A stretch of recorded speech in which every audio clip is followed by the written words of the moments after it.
Radha Shivas Adi Gaura Bhaktivinoda. Hare Krishna, Krishna Krishna, Hare Hare. Hare Rama, Rama Rama, Hare Hare. Vanchakalpatarubhyascha kripa sindhubhya eva cha. Patitanam pavanebhyo vaishnavebhyo namo namaha. And let me just recite the main or first pranam mantra to Srila Bhakti Siddhanta. Nama Om Vishnu Padaya Krishna Prasthaya Bhutale Shrimati Bhakti Siddhanta Sarasvati Swamin Iti Namane. Right, so Srila Bhakti Siddhanta appeared on February the 8th, 1874 in Jagannath Puri on the west coast of India. Of course, very famous pilgrimage place. And his father was also very great devotee, just very outstanding devotee, Srila Bhaktivinoda Thakur, who was the leader of the devotees of Lord Krishna in his time, just as the son, Srila Bhakti Siddhanta, became the leader of the devotees in his time, so Srila Bhaktivinoda Thakur was the leader of the devotees in his time.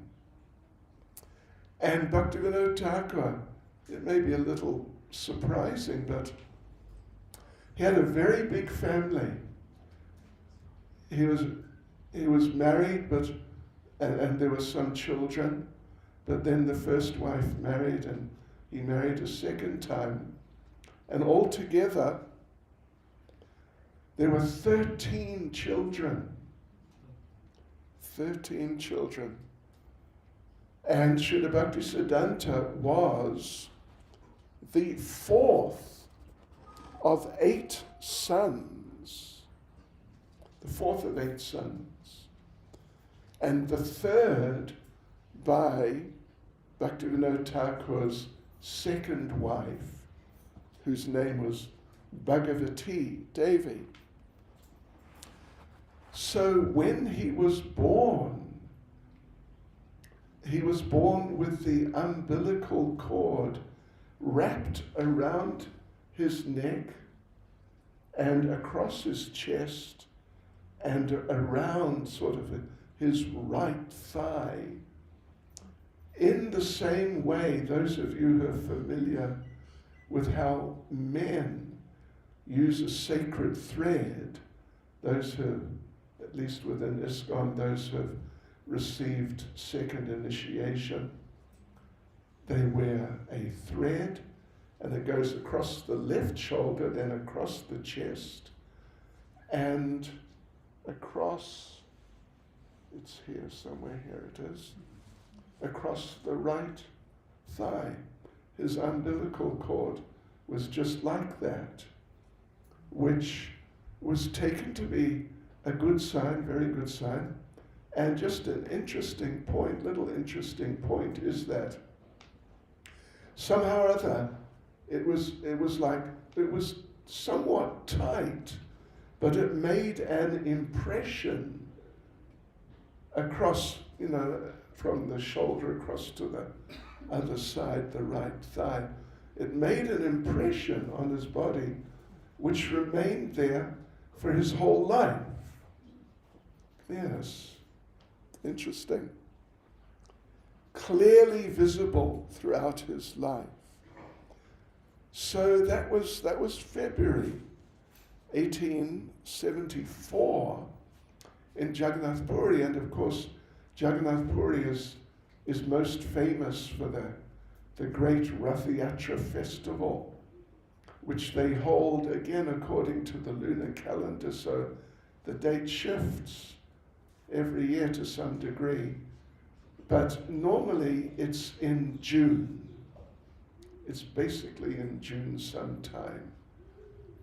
So now February to June 4 months or so, early February, we don't know the exact date, in June, but, roughly the child, Bhakti Siddhanta, was 4 months old, and the Rath Yatra festival was held. It's really like a giant occasion. Of course, we have our festivals here, and we have in Santon too. Little smaller scale, but, lot of spiritual Shakti is there, and a lot of joy, happiness. Yeah, it's really very nice. So on that day, one day in June 1874, the Rath Yatra happened. And sometimes during the Rath Yatra in Puri, sometimes the one or some of the very big chariots, really, really big and really heavy machines, they break down and they stop for a while, even for a day or a couple of days, or 3 days sometimes, and they can't get them to move. It takes them some time, maybe some part of the technical stuff there inside snaps or something like that, and they have to replace it. But however it happens, the festival stops. It's the main part of the festival is the procession, and so in this case, the whole festival stops for a day or 2 or 3. In this case, the chariots stopped for 3 days, right out, Jagannath's chariot. There are 3 chariots, one for each of the deities, Jagannath, Subhadra, and Baladev. So Lord Jagannath's chariot stopped and wouldn't start for 3 days, right outside the house of Srila Bhaktivinoda Thakur. If you're familiar with the place, then you would know it's only a couple of 100 meters down from the entranceway to the big temple, which is where the procession begins. So after just a couple of 100 meters or something, maybe 300, the chariot of Jagannath stopped. So his mother, Bhagavati Devi, took little 4-month-old Srila Bhakti Siddhanta. Another interesting little point. He hadn't been named yet. Now he's 4 months and probably a week or 2 or something. He hadn't been named yet. So she took the little baby out, and what they do when that sort of thing happens is they put a staircase up, because the deity is up, like maybe not quite as high as the ceiling here, but kind of close, pretty close to the ceiling. So they put up a type of a ladder or set of stairs so people can go up and make offerings to Jagannath. So she went up with the baby, 4-month-old Srila Bhakti Siddhanta, and placed him at the lotus feet of Jagannath, like sort of up against the Lord's lotus feet, and then offered some prayers. As she did that, a garland fell from Jagannath, the big deity. A garland fell, and it just fell like around the baby, little Bhakti Siddhanta. And everyone was very elated, actually, that this is just an extremely auspicious sign for the child, for the future of the child. So on the same day, Srila Bhaktivinoda Thakur did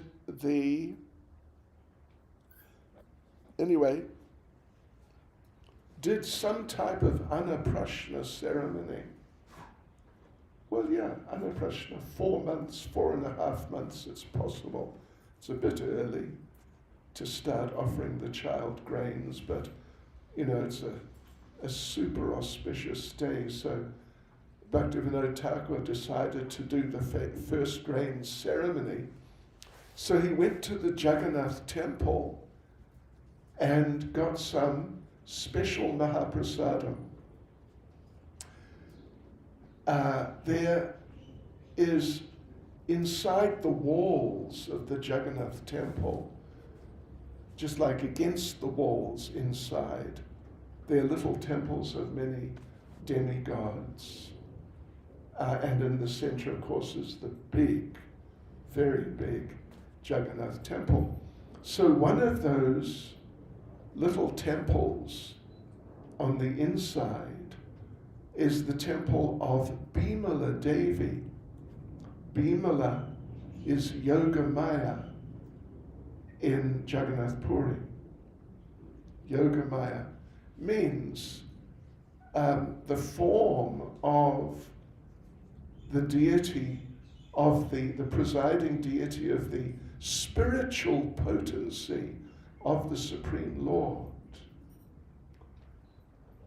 She's known there as Bimala Devi, and when food is offered to the deities in the main temple, then the Mahaprasadam remnants are taken out and then offered to some of the demigods around. But some of the Mahaprasadam from Jagannath is offered to Bimala Devi, who's Yogamaya. And then it becomes like very special Mahaprasadam, if you know what I mean. It's already prasadam, it's already sanctified.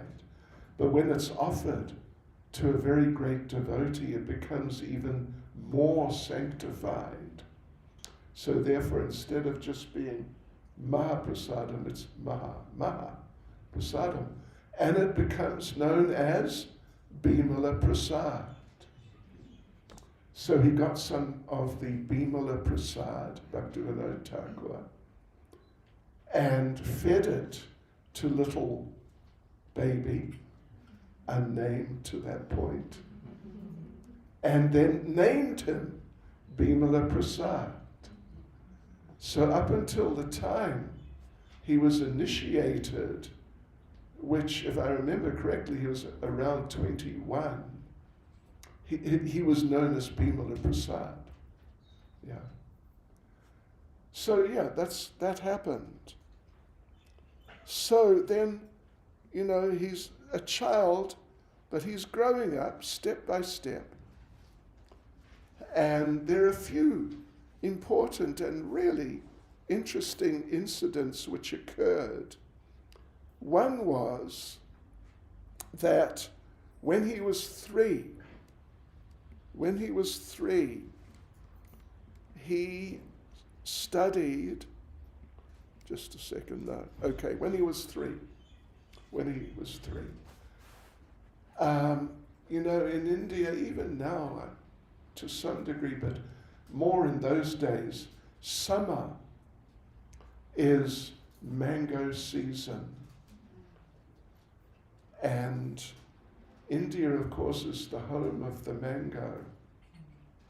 And if you've never tasted an Alfonso mango from near Mumbai, you have not lived. You have not eaten. Because it's the best. It's just like celestial. It's just like from another dimension altogether. But anyway, the thing is, summer is mango season. And in those days, there were too many mangoes. What to speak of not being able to sell them all. The people couldn't give them all away. Yeah. And so every family in the house, there was a supply of mangoes. And in Bhaktivinoda Thakur's house, there was always mangoes in the lounge, on the table in the center of the lounge, so that his, many children could just run in, grab a mango, and go for it. So one day, there was one just super duper mango just sitting there on the table. And little Bimala Prasad, Srila Bhakti Siddhanta, now 3 years old, he just grabbed it, assuming that, as usual, it's just one of the mangoes which are there for us to take. So he took it and peeled it and started eating it. But then Bhaktivinoda Thakur came in and told him, this had not been offered to Krishna, to the deity. Yeah, this was unoffered. So we call it bhoga. And Prabhupada says, he mildly chastised Bimal Prasad, little Srila Bhakti Siddhanta, that, you have done a wrong thing. You've done a wrong thing. You've committed an offense to the deity. You must not do that again. And little 3-year-old Srila Bhakti Siddhanta, he's already picking up on Krishna consciousness at 3 years of age, not practicing yet. He started practicing when he was 7, but picking up on it. And he understood that, yes, I really did something I just should not have done. So he took a vow that from this day on, I will not eat mango again for the rest of my life. And he never had mango again. And if anyone offered him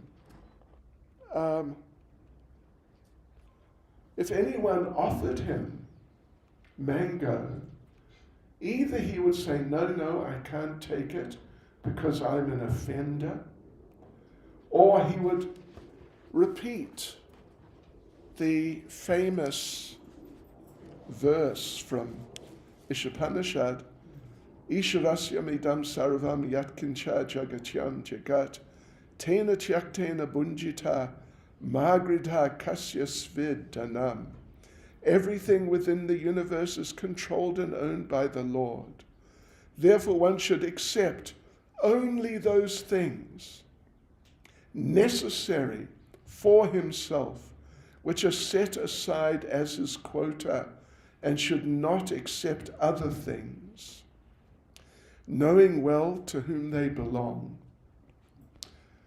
Just to sort of temporarily make a jump ahead, but we'll come back shortly.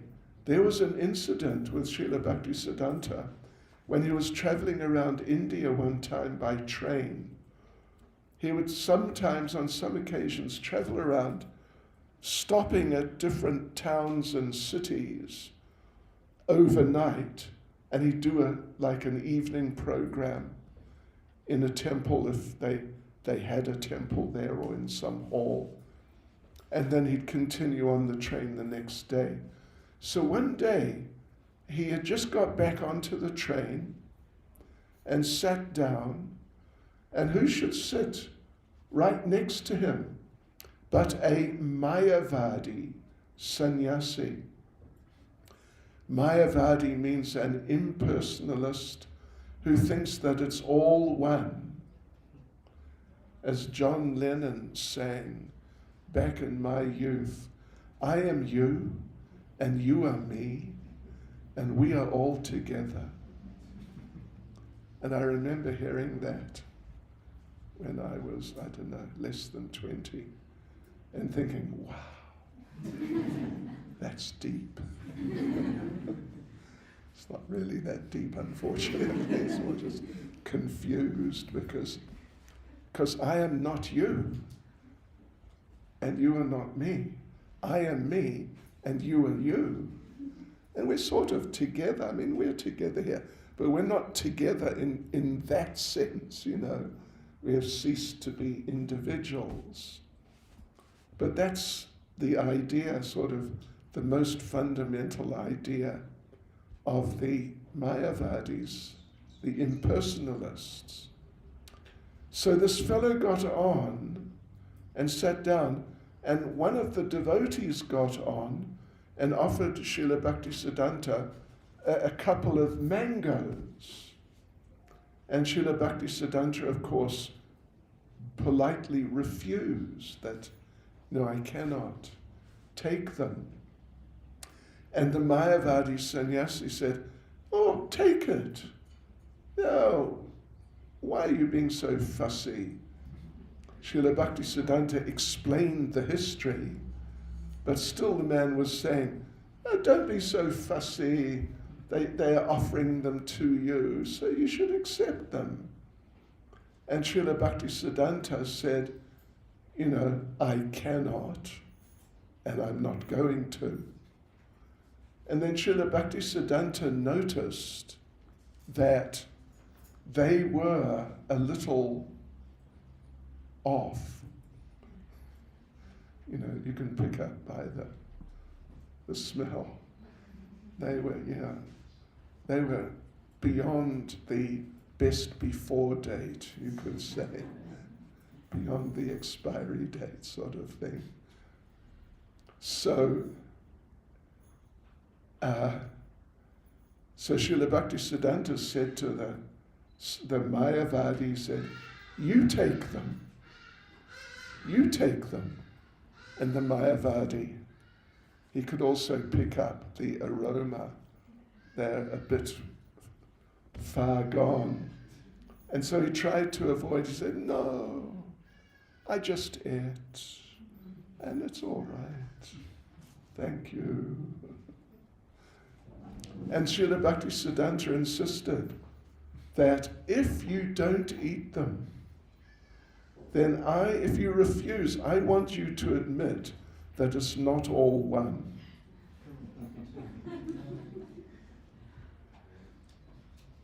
But the man wouldn't do it, so he ate them.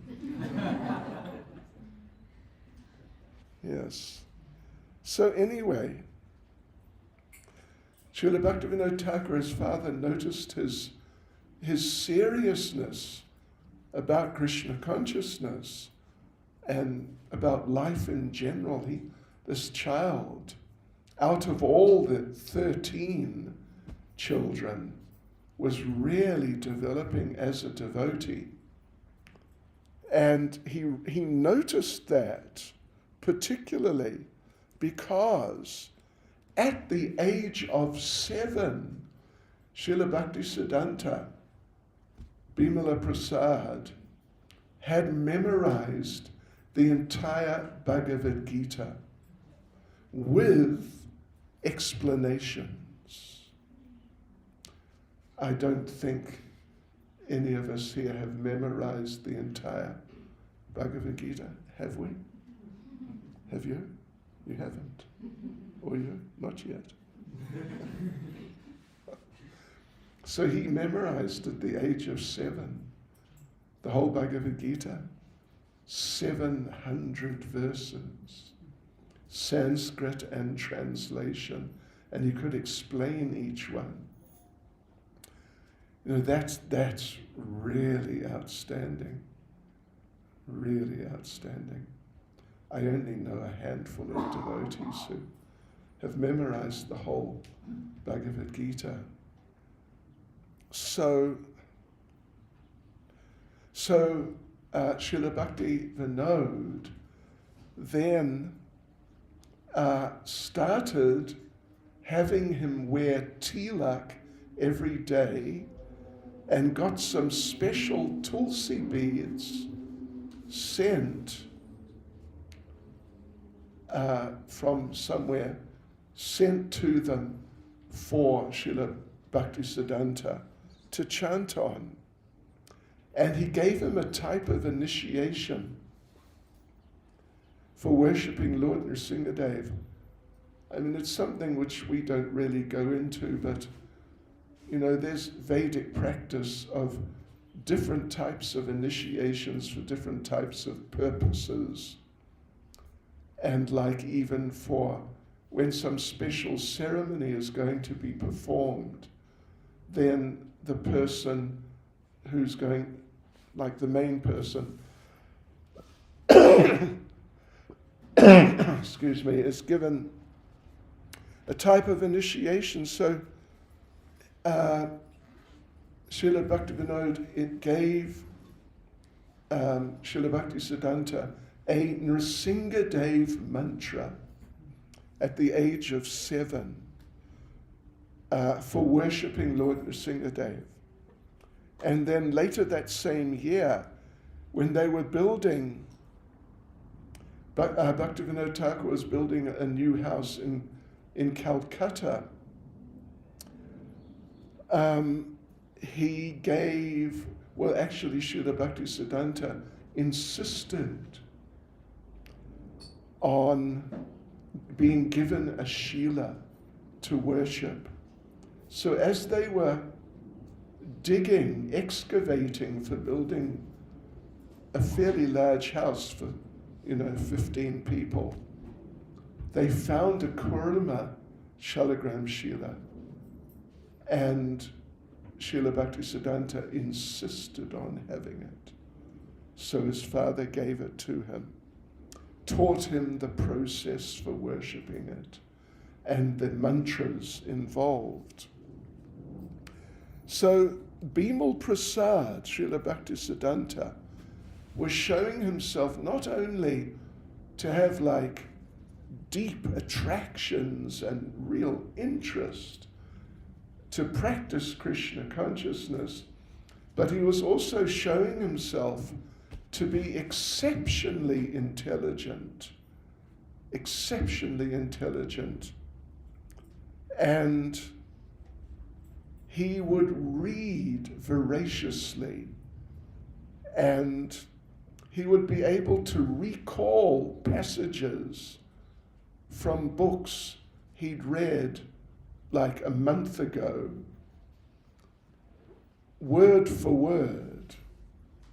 After a month, he would just recall.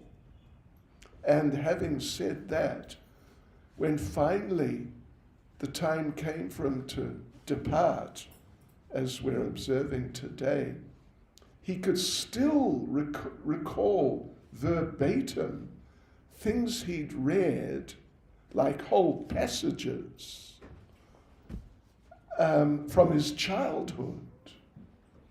So therefore he was given a nickname, Living Encyclopedia, because he was just like that, like a living encyclopedia. So as he's growing up a bit, he wasn't interested in playing with the other children, but he could read, age of 7, he could read fluently. And his favorite books were 2 song books of Narottam Das Thakur, Prarthana, where the song, the Guru Vandana song, which we sing at Guru Puja, it's a collection of, actually it's about 40 or something, even a bit more than 40 songs. One of them is that song, yeah. And also Prema Bhakti Chandrika. It's another collection of songs by Srila Narottam Das Thakur. So then he started studying And along with the usual academics, this is now 1888, so he's 15. He started studying astronomy and astrology. And he so impressed his teachers that they gave him the name Bhakti Siddhanta Sarasvati. Later, when he took sannyas, he sort of, adapted that name, Bhakti Siddhanta Sarasvati. Yeah. 1893, so he's 20, he published his first book, Surya Siddhanta, a translation and commentary on Surya Siddhanta, which is the oldest traditional Vedic book on astronomy. And in the introduction, he chastised the astronomers of the day who were generally not qualified. Listen to this. At present, the majority of persons reputed as learned are averse to Shastric understanding. They shamelessly promote themselves as knowledgeable in Shastra, even if totally unaware of its contents. This disease has taken the form of an inordinate desire for honor. This evil has engulfed the Jyotiya Tirthas, means those who are meant to be authorities on astronomy and astrology. So it's engulfed them, and resultingly their work is incomplete and short-sighted. I have brought out this translation of Sri Surya Siddhanta with the hope of attracting the attention of really intelligent thinkers towards the study of astronomy. The Jyotiya Tirthas, these people who are meant to be authorities, the Jyotiya Tirthas spend most of their lives busily expanding their bellies. Hare Krishna. And have completely stopped cultivating the complex knowledge of mathematical astronomy received in Guru Parampara. So that was 1893. A year back, 1892, he entered the Calcutta Sanskrit College, and he formed a society, a student society, called Chirakumara Sabha, the Association of Lifelong Bachelors. To become a member, you had to take a vow of lifelong celibacy. So some joined, and they took the vow. Some number, like 20 or 30 young men, joined, took the vow. Srila Bhakti Siddhanta was the only one to maintain the pledge throughout his life. So during one of his school holidays, Srila Bhakti Siddhanta studied the Vedas under a famous Pandit, Prithvishvara Sharma,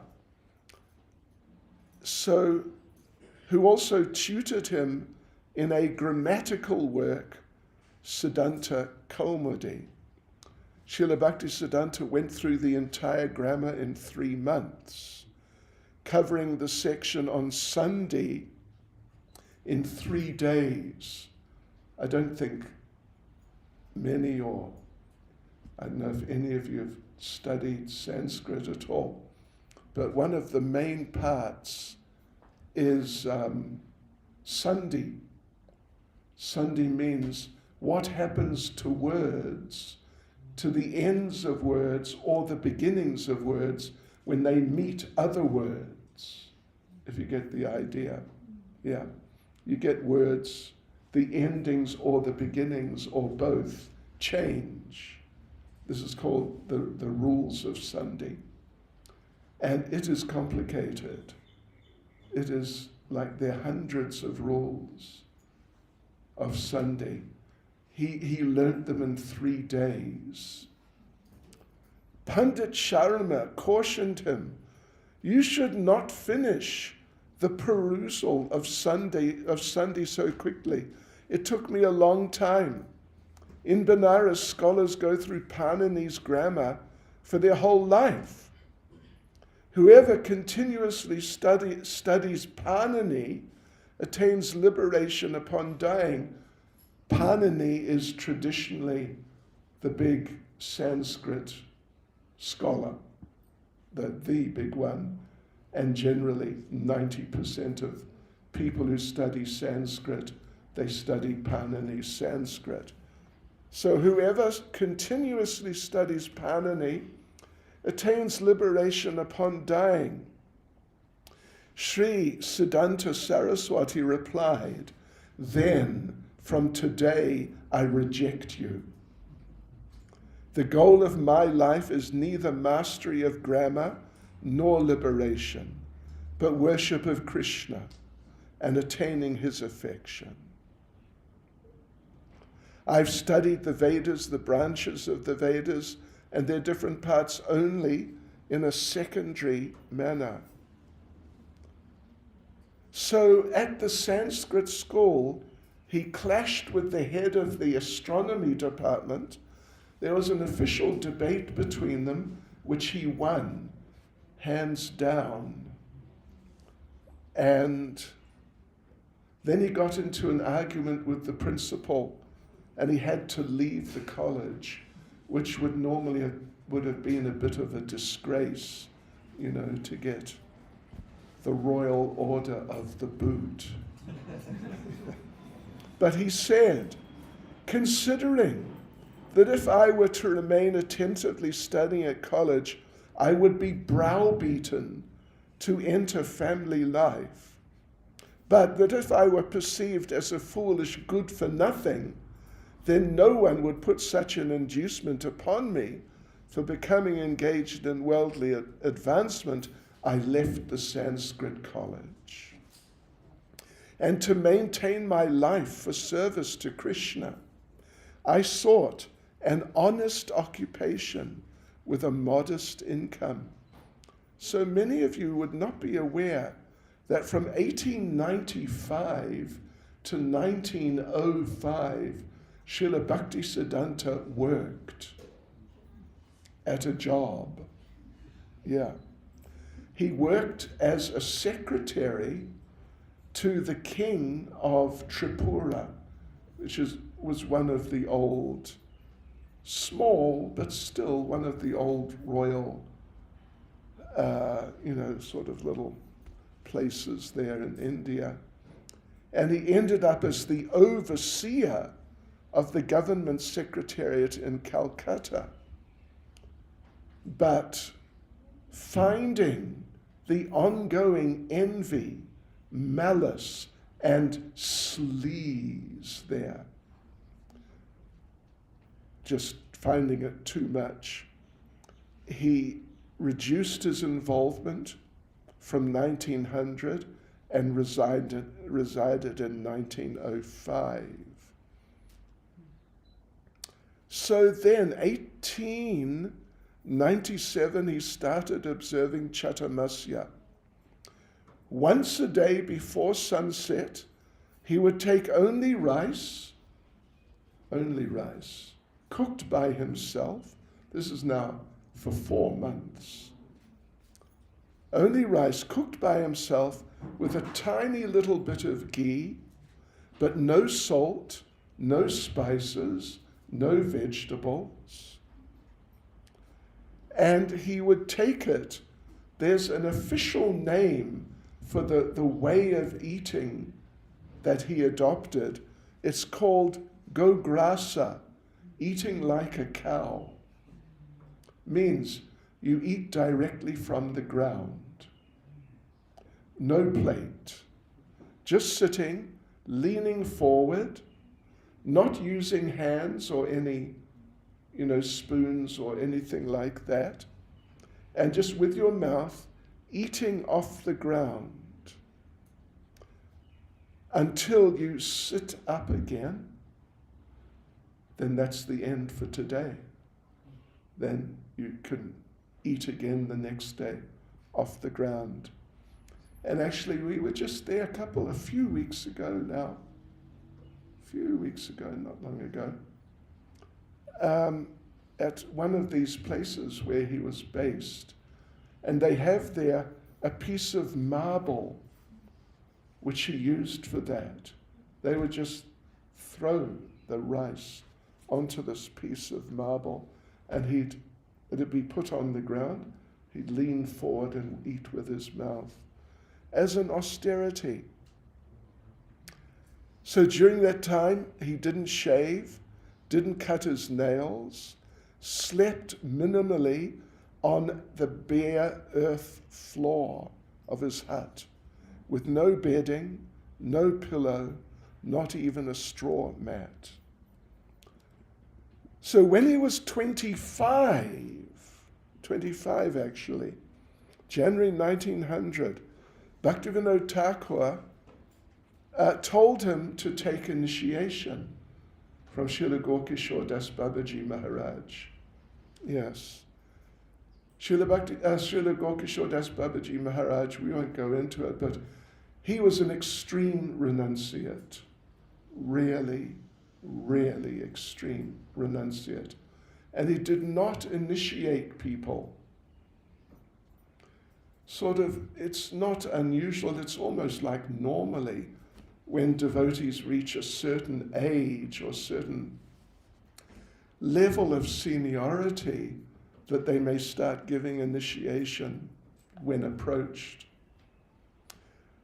Gaurkishore Das Babaji Maharaj would refuse people. And in fact, sometimes if someone approached him and he really felt, this person is just a nonsense, he would hit them with his umbrella. He would bash them and chase them out. But actually, Gaurkishore Das Babaji Maharaj was a close friend of Bhaktivinoda Thakur, and Srila Bhakti Siddhanta was living with Bhaktivinoda Thakur still at that age of 25. So they knew each other. They knew each other quite well. And Srila Bhakti Siddhanta assumed that I'll go over there and I'll ask him and he'll be happy to initiate me.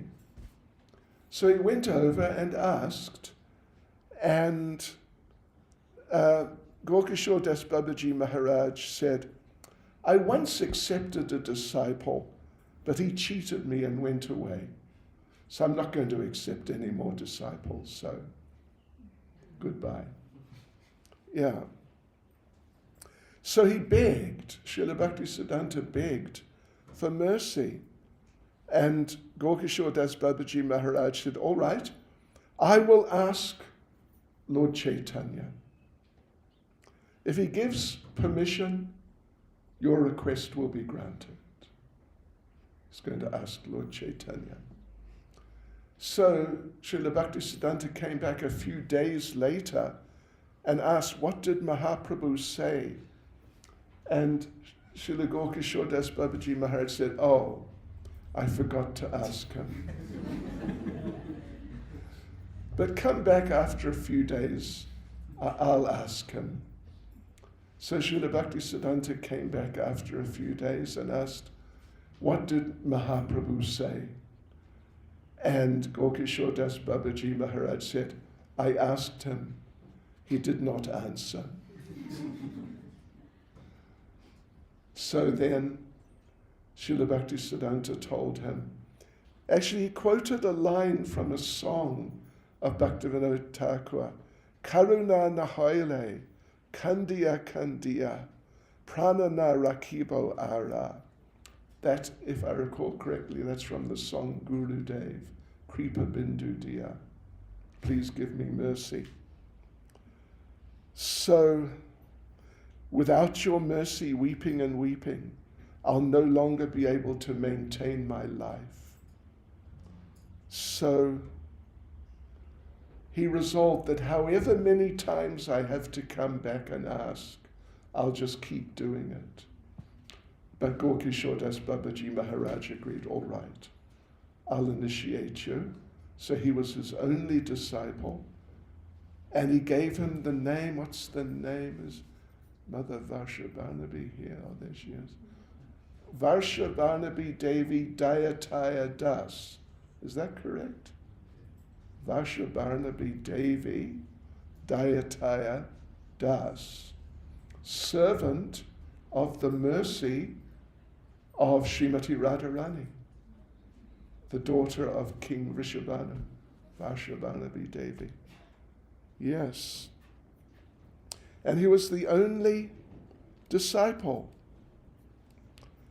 And Prabhupada commented on this whole experience of the 3 times and asking Mahaprabhu and etc.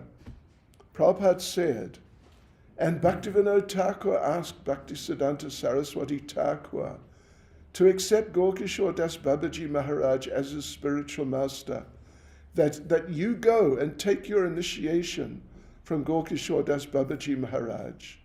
So he, means Bhakti Siddhanta, thought, I'm great scholar, and I'm son of a magistrate, Bhaktivinoda Thakur, who's also great Vaishnav, so he'll be very much pleased to accept me.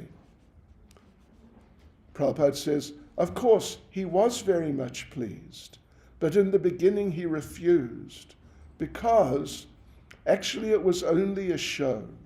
He was not proud. Just to teach us, Bhakti Siddhanta Saraswati explained that I was little proud, so I was thrice refused by Guru Maharaj, although he was the only disciple. And he said about, Srila Bhakti Siddhanta said about Srila Gaur-Kishore Das Babaji Maharaj, when out of false ego I was thinking, I'm a great scholar of mathematics and philosophy. Let any big pundit come at any time, day or night, and I'll cut his propositions to pieces. At that time I got the darshan of the lotus feet of Sri Guru Dev. He ignored everything that was previously appreciated in me. My truthfulness, my moral and pious life, my intellectualism. He ignored all of them, knowing them to be of little value. When I saw that he ignored whatever was good in me, I realized how good he himself must be, who could neglect so many, quote unquote, good qualities in me. What inconceivable wealth he possessed. Being neglected by him, I understood that there was no one more fallen and contemptible than myself. That was my actual identity. The very things that I adjudged desiderata, such as scholarship and upright character, this exalted soul regarded as valueless. I apprehended that within himself this noble personality possessed priceless treasure. I then pondered that either he's extremely puffed up or is exceedingly merciful. I then haughtily said to my Guru Dev, you're a worshipper of that cheetah and debauch Krishna, so why would you be compassionate to someone like me, dedicated to ordinary morality? Humbly and sincerely I prayed to the Supreme Lord for his mercy. Later, by his grace, I recognized that without receiving the blessings of this peerless saint and without serving him, nothing good could happen to me. When I accepted that and acted accordingly, and then received the causeless, unlimited grace of my Sri Guru Dev and refuge at his lotus feet, I deemed my life fulfilled. My Gurudev mercifully told me, reject your knowledge, purity, and aristocracy, and come close to me. Don't go anywhere else. Whatever you require, as many rooms, houses, palaces, and mansions, as much scholarship, skills, self-control, and renunciation you will get. Simply come close to me. So,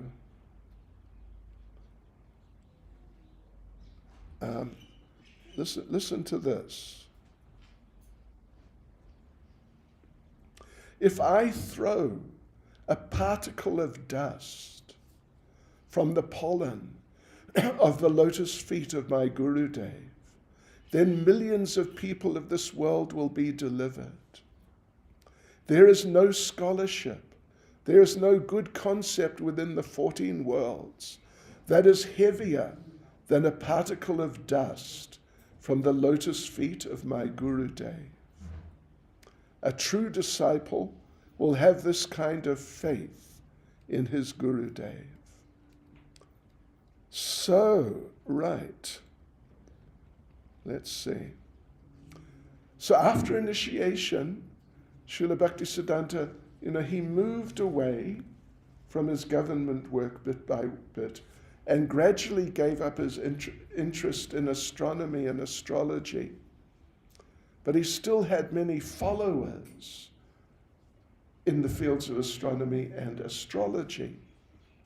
And at their request, he made a final venture in those fields to have a debate with a leading Jyotish, astronomy and astrology specialist.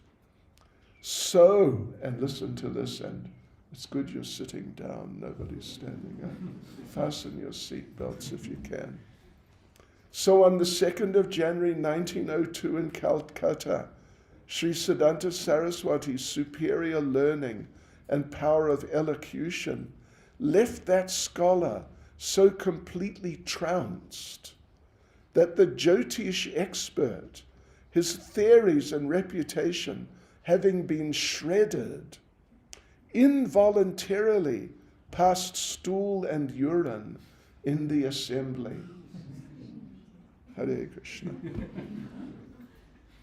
And even sometimes after that, devotees would come and put their hand forward and ask him to read their hand. And sometimes he would take their hand and look at it, from different angles, because, it's not that simple, different features of the hand. He'd look at it, and then he'd suddenly quickly close their palms and say, all bad. Just chant Hare Krishna. Okay, let's see. Well, yes.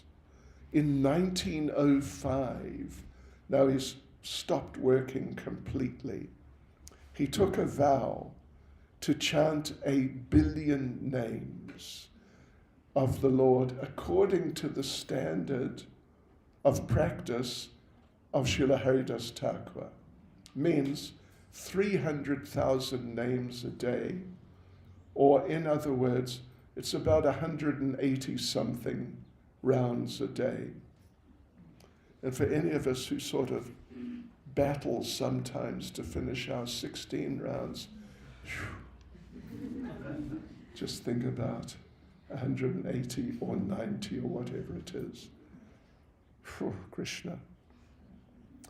So he cleared a little area at the Yoga Pit where the birthplace of Lord Chaitanya is, and made a grass hut and lived there from 1905 to 1909 with his different books and other things. So he, in concord with Alankara Shastra, which describes green as an expression of a mood of separation, he preferred to use green things. For example, wearing a green chadar in winter and writing with green ink. He only wore plain, unstitched cloth on his upper and lower body, never a shirt or a sweater, stopped wearing footwear, even though sometimes his feet would bleed. And once daily he'd cook plain rice in a clay pot and eat nothing more. So he did like this for 10 years, 9 years rather, until he fulfilled the vow, 1 billion names. Then Gorky Shore, Das Babaji, would come occasionally and see him. And Gorky Shore Das Babaji was, as we said, an extreme renunciate. And he would talk about Rupa Goswami, Raghunath Das Goswami, who were extremely renounced devotees. And he would say, I see the renunciation of Sri Rupa Raghunath manifest in my Prabhu. He would call him my Prabhu. So, in 1915, Srila Gorky Shore Das Babaji Maharaj left this world. And because Gorky Shore was so famous, certain other Babajis, but not qualified people, they wanted to perform the funeral ceremony because it would bring attention to them. Their reputations would become embellished. But Srila Bhakti Siddhanta walked in and said, I'm the only disciple of Paramahansa Babaji Maharaj. Even though I'm not officially a sannyasi, I am a celibate brahmachari. And by the grace of Babaji Maharaj, I am not secretly addicted to abominable habits or involved in fornication, as are certain simian people. Do you understand simian people? Monkey-like people. If anyone here is a renunciate of truly stainless character, I have no objection to him doing the funeral rites. But he who within the last year or 6 months or 1 month or last 3 days has not had any illicit contact with a woman can touch the body of my Guru Maharaj. If anyone else tries to touch his body, he'll be completely ruined. And the police inspector was there because it was a bit of a scene. And he asked Srila Bhakti Siddhanta, how are you going to ascertain if anyone has done these things or not? And Srila Bhakti Siddhanta said, I will accept their word.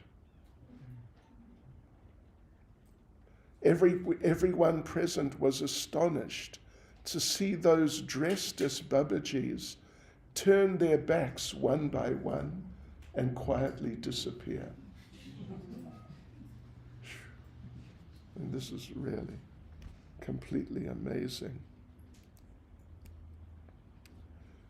So, shortly after, while staying at the Yogapith, the birthplace of Lord Chaitanya, Srila Bhakti Siddhanta had a dream in which Gorky Shore, Bhaktivinoda, Jagannath Das Babaji, the 6 Goswamis, the Panchatattva, and numerous other great devotees of Lord Chaitanya came. And they all told him, Saraswati, why are you worrying?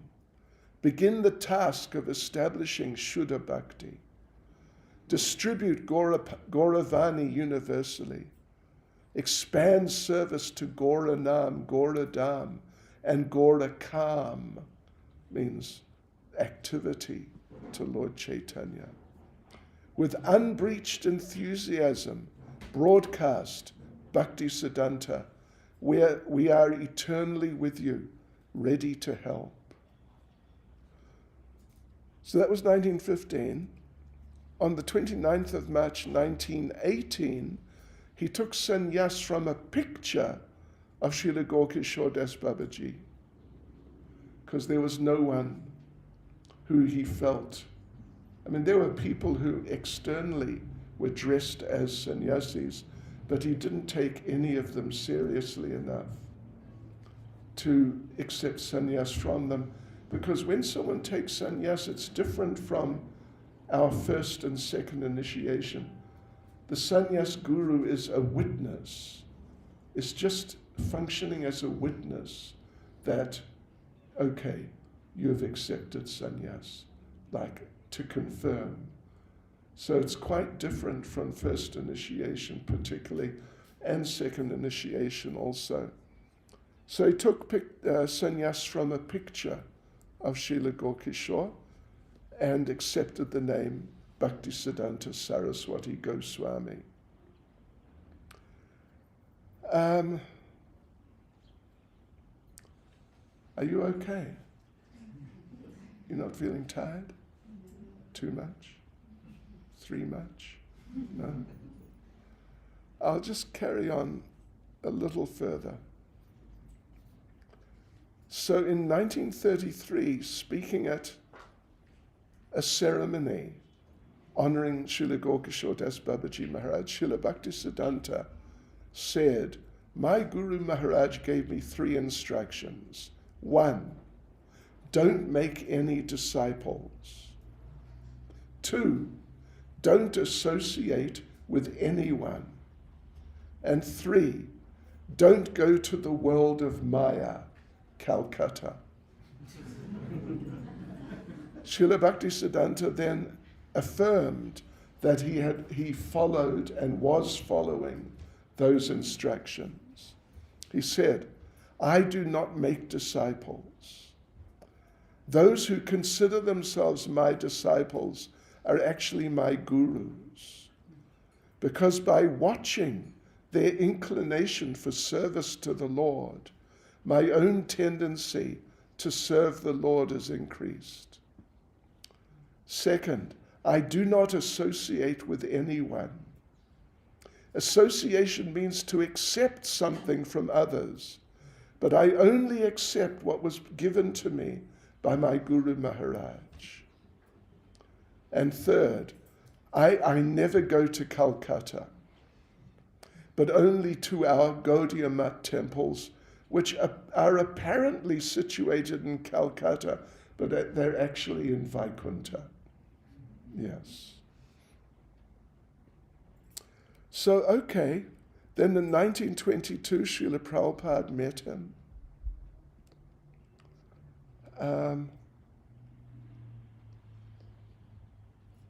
Let's see.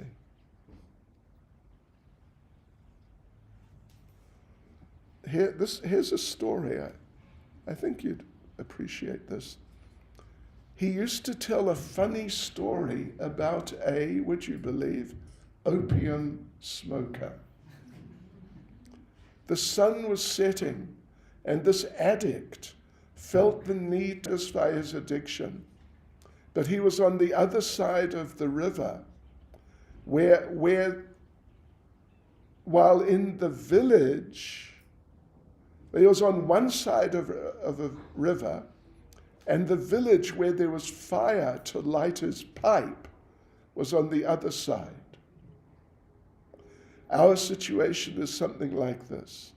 We want to be united with Krishna, the Lord of Goloka, but we're separated by a raging river of disqualifications.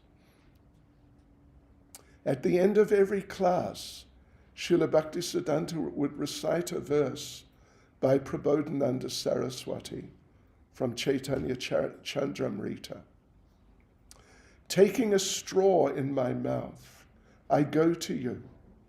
And although you're a very wonderful person, I request you to please give up all your nonsense ideas and just take shelter of Lord Chaitanya.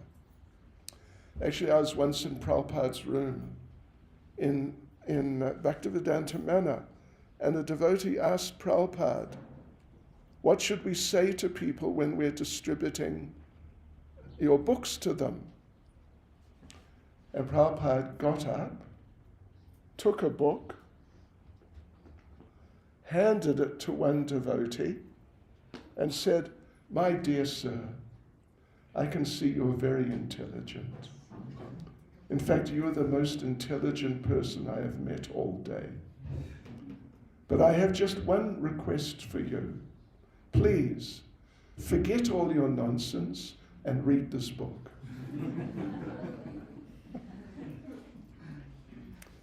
So he would get up at 2:00 each morning.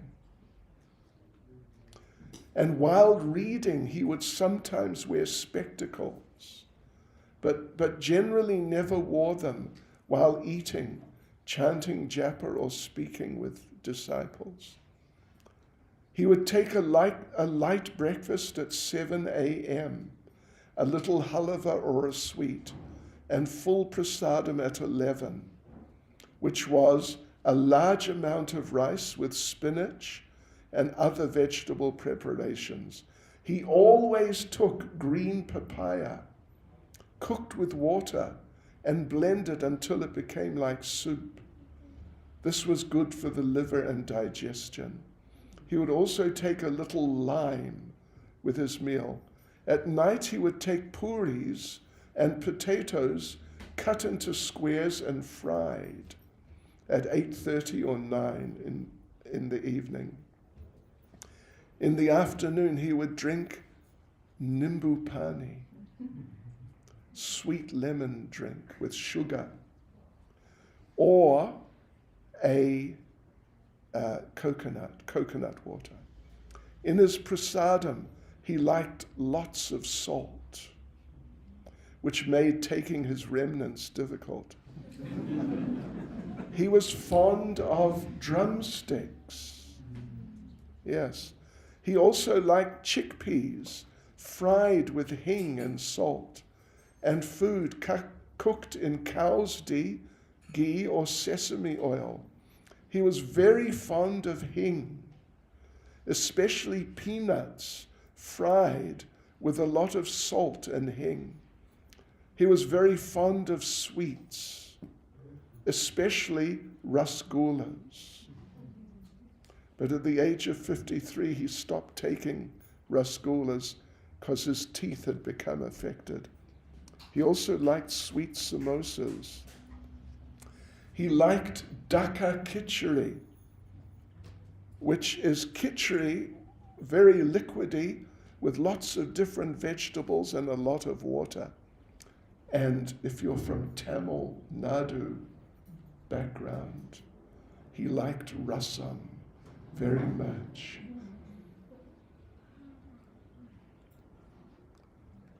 Okay. When Jagannath Mahaprasad would come, he would circumambulate it 3 times and then offer full dandavats. A few days before his passing away, he called his senior disciples and instructed them, with the utmost enthusiasm, preach the message of Rupa and Raghunath. Our ultimate goal is to become a speck of dust, touching the lotus feet of the followers of Rupa Goswami. All of you remain united in allegiance to the spiritual master. Don't give up the worship of Hari, even amidst hundreds of dangers, hundreds of insults, or hundreds of persecutions. Don't become unenthusiastic upon seeing that the majority of people in this world are not accepting the message of Krishna. Never give up the glorification of the topics of Krishna. They're your personal bhajan and your very all and all. Being humble like a blade of grass and tolerant like a tree, constantly glorify Lord Hari.